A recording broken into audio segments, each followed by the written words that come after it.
நான் வந்து சாப்பிட்டுட்டு இருந்தேங்க. அது அவங்களுக்கு குடுக்கலன்னு சொல்லிட்டு, கோவக்கார தானியா குஞ்சுக்கு பயங்கரமா கோவம் வந்துருச்சுங்க.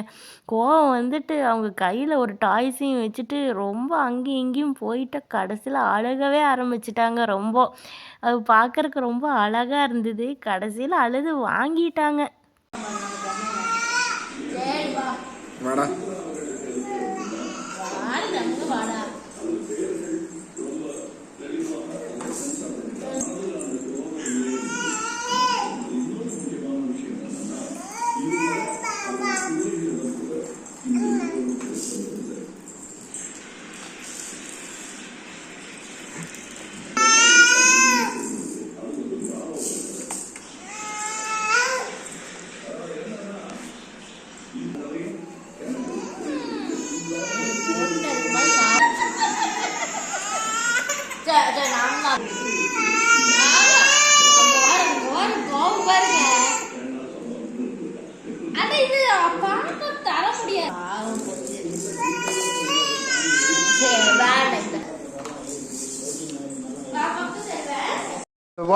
இந்த பாட்டில் அவங்களுக்கு பிடிக்காதுங்க. அது அவங்க அப்பாவுக்கும் தெரியும்.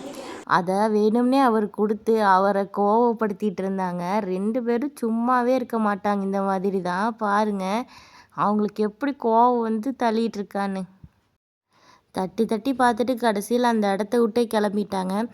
உங்கள் வீட்லேயும் இந்த மாதிரி டாம் ஜெர்ரி மாதிரி 2 பேர் இருந்தால் கமெண்ட்டில் சொல்லுங்கள். அவங்கள நீங்கள் எப்படியெல்லாம் சமாளிச்சிட்டு இருக்கீங்கன்னு சொல்லுங்கள்.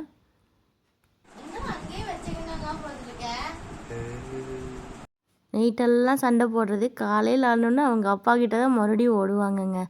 நடிப்பு பாருங்க, என்ன நடிப்பு! அப்படியே அசையாமல் படுத்துட்டு அவங்க அப்பாவையே பார்த்துட்டு இருக்காங்க. இந்த பொண்ணு குழந்தைங்கள மட்டும் நம்பவே கூடாதுங்க. என்னதான் அடிச்சுக்கமா இருந்தாலும் போய் அங்கேயே ஒட்டிக்குவாங்க. நான் எல்லாம் வீக் ஃபுல்லாக பார்த்துட்ருப்போம். ஆனால் சண்டே ஆச்சுன்னா மேடமுக்கு நம்மளை கண்ணே தெரியாது, அங்கே தான் ஒட்டிக்குவாங்க. பாருங்க, விளையாட்டு பாருங்க, கண்ணாமூச்சி விளையாடிட்டு இருக்காங்க.